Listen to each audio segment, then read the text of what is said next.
Selamat datang di channel Investor Profit.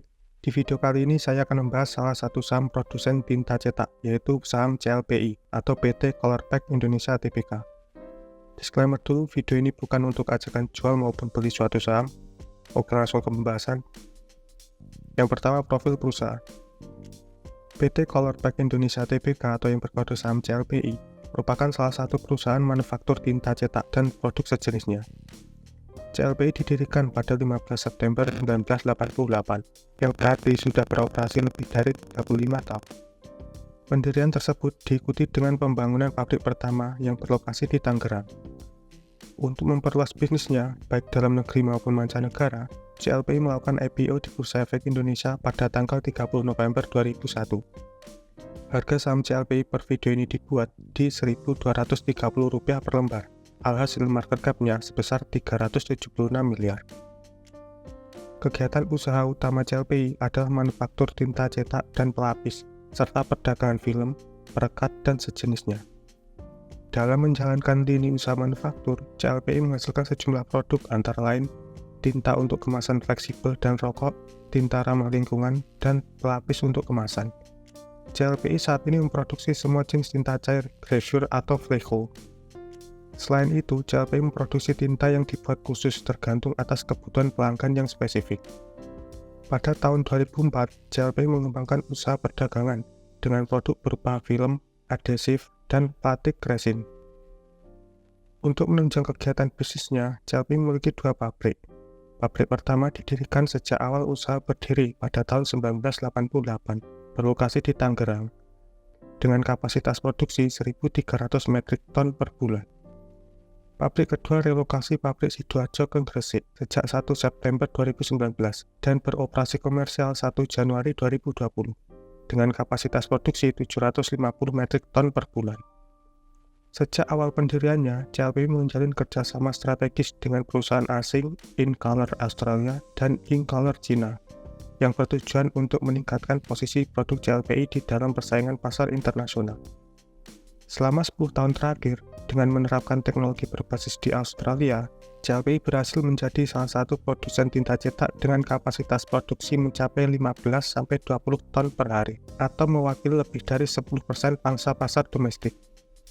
Hingga akhir 2023, pasar CLPI yang terbesar meliputi area DKI Jakarta, Banten, Jawa Barat, Jawa Tengah, Jawa Timur, Medan, dan juga ekspor ke Australia dan China. Pemegang saham mayoritas atau pengendali CLPI adalah InColor International Pte Ltd dengan kepemilikan 51%. Sedangkan induk usaha terakhir Colorpack adalah Pacific Plus Pte Ltd. Keduanya berkedudukan di Singapura. Pemilik manfaat akhir dari CLPI adalah Bapak Winardi Pranata Jaya. Beliau dulunya merupakan komisaris utama PT Colorpack Indonesia Tbk atau CLPI. Kemudian pemegang saham lainnya adalah PT Bukit Jaya Semesta dengan 7,43%, Chandra Natali Wijaja 6,65%.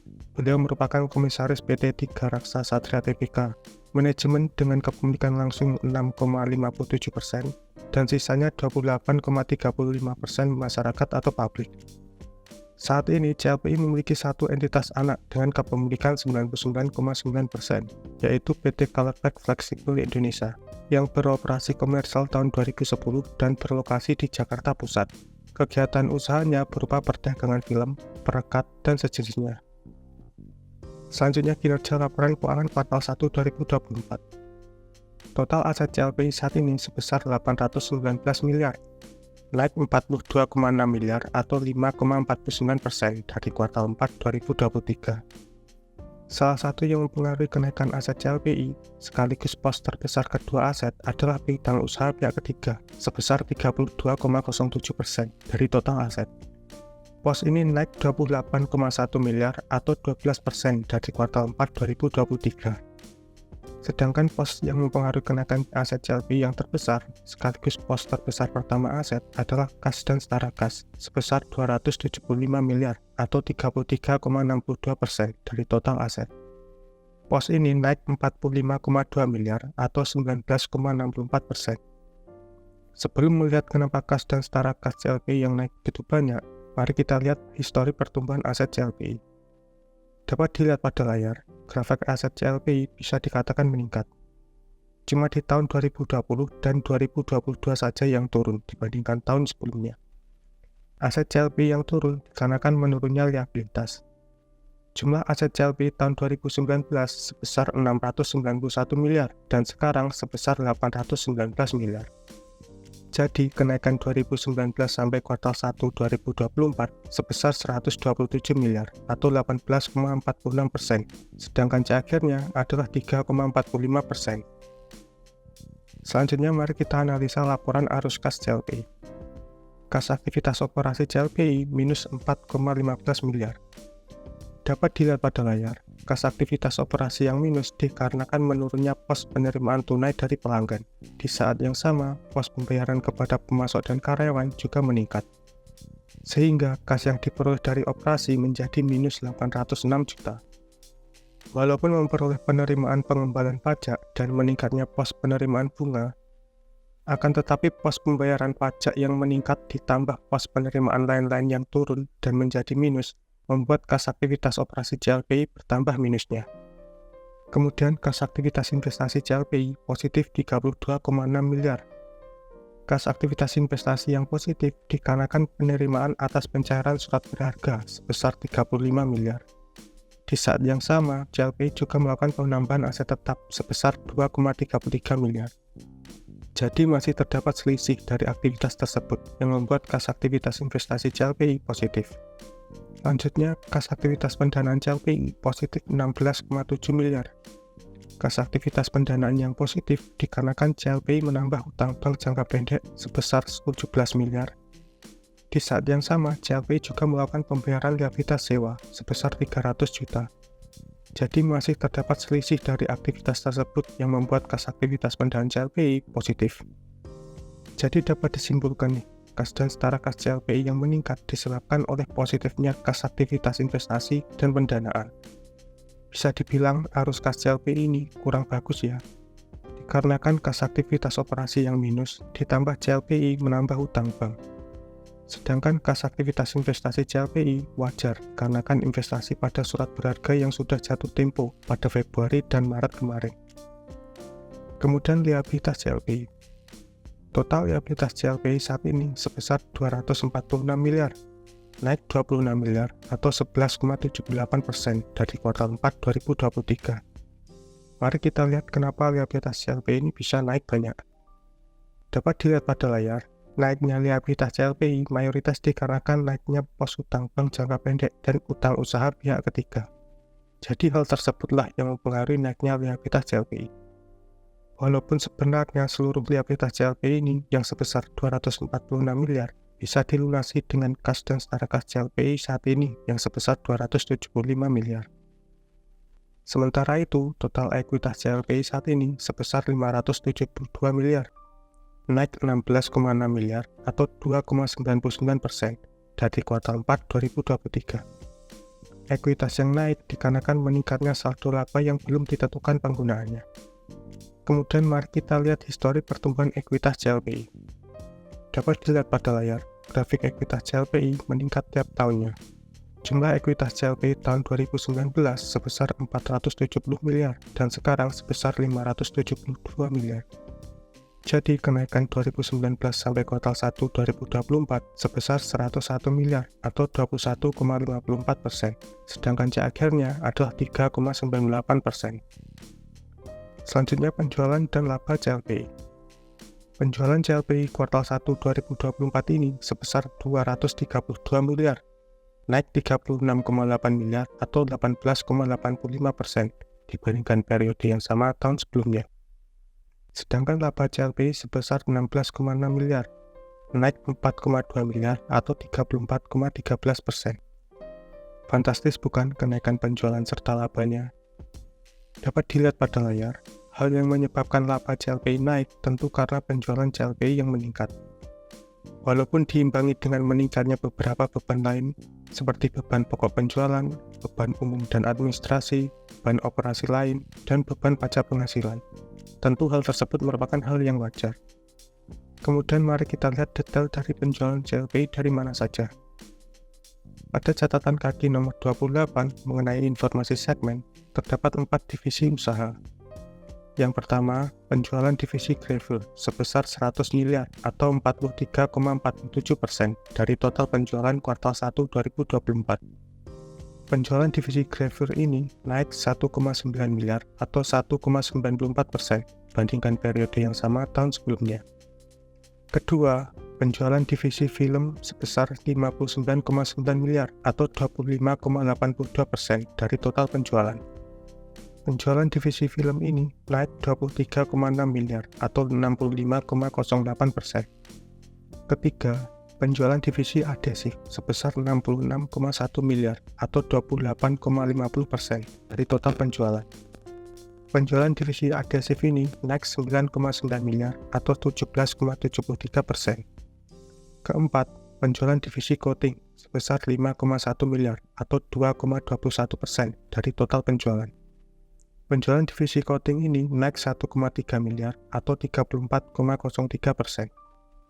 Jadi dapat disimpulkan nih, penjualan CLPI pada kuartal 1 2024 ini mayoritas diperoleh dari penjualan divisi Gravel sebesar 43,47%. Sedangkan kenaikan terbesarnya dari penjualan divisi film besar 23,6 miliar.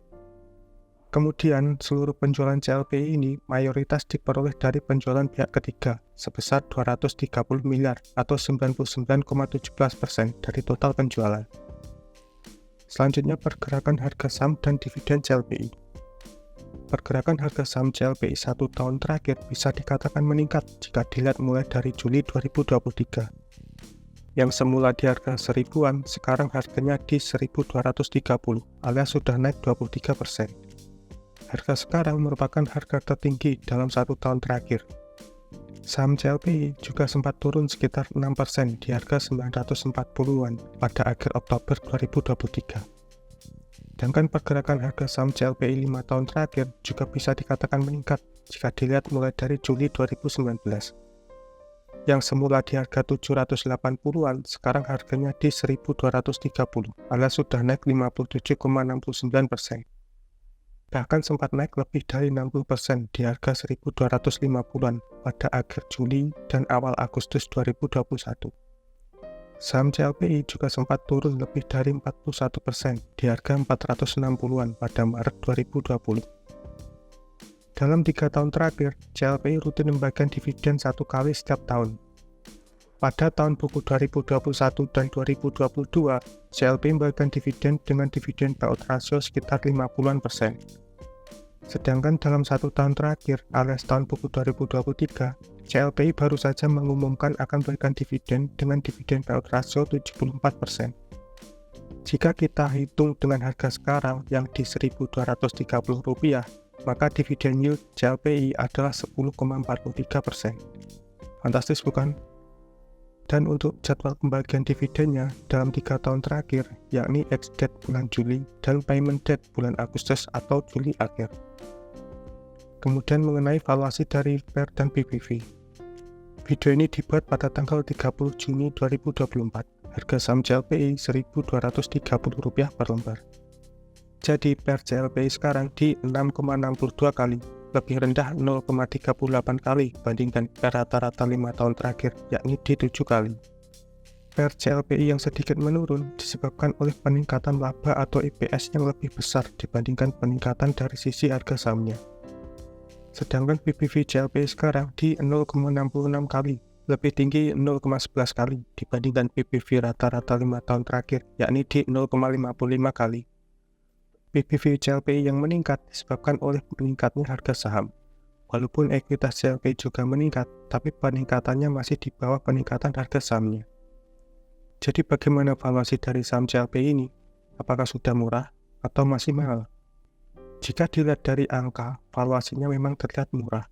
Akan tetapi kalau dilihat dari historinya, bisa dibilang wajar, karena valuasi CLPI pernah lebih murah dari valuasi yang sekarang. Kalau menurut pendapatku pribadi, CLPI tergolong wajar di harga sekarang. Akan tetapi, jika dilihat dari pertumbuhan fundamentalnya nanti, harga sekarang bisa dibilang murah. Kita tahu bahwa neraca CLPI terus meningkat tiap tahunnya dari sisi ekuitas. Sedangkan dari sisi pendapatan, CLPI juga terus membukukan laba. Bahkan laba sekarang lebih besar dibandingkan laba kuartal 1 2023, serta rasio NPM-nya juga meningkat. Dari sisi dividen, CLPI juga termasuk loyal ke pemegang saham dalam bagian dividen. Walaupun ada hal yang kurang bagus juga, dari sisi cash flow aktivitas operasi CLPI yang minus, ditambah CLPI menambah utang bank lagi. Ya, meskipun tambahnya utang bank bukan hal yang buruk selama perusahaan mampu mengelolanya. Di sisi lain, seluruh liabilitas CLPI sebenarnya dapat dilunasi dengan kas dan setara kasnya. Jadi bagaimana menurut kalian mengenai saham CLPI ini? Silahkan analisa lebih dalam dan tulis pendapat kalian di kolom komentar. Mungkin sekian dan terima kasih telah mengikuti pembahasan singkat saham CLPI atau PT Colorpack Indonesia Tbk. Semoga menambah insight atau wawasan baru mengenai saham ini. Bila kalian ingin diskusi atau request saham yang ingin dibahas, silahkan ketik saja di kolom komentar di bawah. Sampai jumpa lagi di pembahasan saham berikutnya.